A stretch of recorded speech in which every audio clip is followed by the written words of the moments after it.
bahwa yang namanya pemerintah sekarang ketinggalan zaman. Kerjaan mereka adalah kerjaan lama. Ngapain?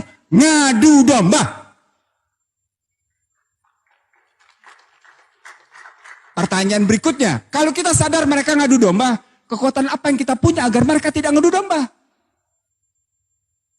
Bapak sekalian, maaf, secara legal ada dua pernyataan yang mengganggu bagi saya. Pertama, dituangkan dalam RPJMN 2014-2019 bahwa ada kelompok yang melakukan sikap intoleran. Pertanyaan, siapa yang intoleran? Kenapa dituang dalam RPJMN? Kenapa dituang dalam RPJMN bahwa ada kelompok intoleran? Yang kedua, yang ketiga. Sekarang, kita ambil RPJMN 2024. Ada kelompok yang dinyatakan selalu berpikir tentang kegaduhan.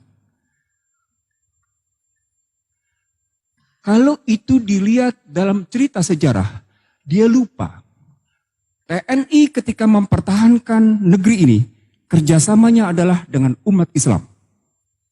Sama seperti ketika tahun 99, Baratlah yang menyatakan cuma tinggal dua kekuatan yang masih bisa mempertahankan Indonesia.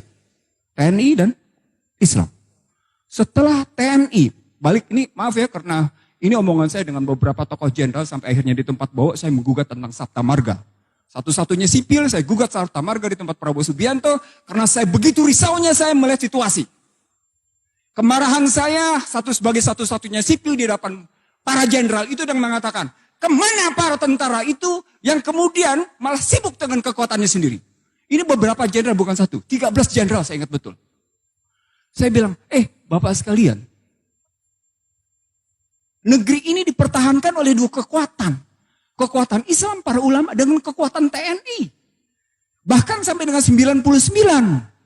Lalu ketika masuk ke dalam situasi sekarang, di mana Islam diobok-obok, TNI dikacaukan dengan cerita, menurunkan baliho. Kok mau TNI nurunin jabatannya? TNI telah diturunkan jabatannya sedemikian rupa dari peta mempertahankan keamanan, sampai akhirnya ikut bicara tentang ketentraman. Kok turun perannya? Bukankah itu menurunkan kelembagaan? Bapak sekalian, saya naikin sedikit. Maaf, saya naikin sedikit. Kita punya Unhan. Di mana posisi Unhan melakukan kajian-kajian strategis bahwa yang sedang terjadi adalah pemecah belahan. Maaf, telinga saya nggak dengar sama sekali. Saya sama sekali tidak mendengar Unhan, baik yang ada di Ponorogo maupun yang ada di Sentul, itu membahas tentang bagaimana perdamaian Indonesia. Dia sibuk bicara tentang perdamaian internasional, tapi dia tidak pernah sibuk perdamaian Indonesia. Itu yang namanya Unhan itu. Ini saya kritik karena beberapa profesornya saya tahu kerjaannya ngapain. Maaf, terus terang ada kemarahan dalam dada saya, begitu melihat situasi yang sedang sekarang terjadi.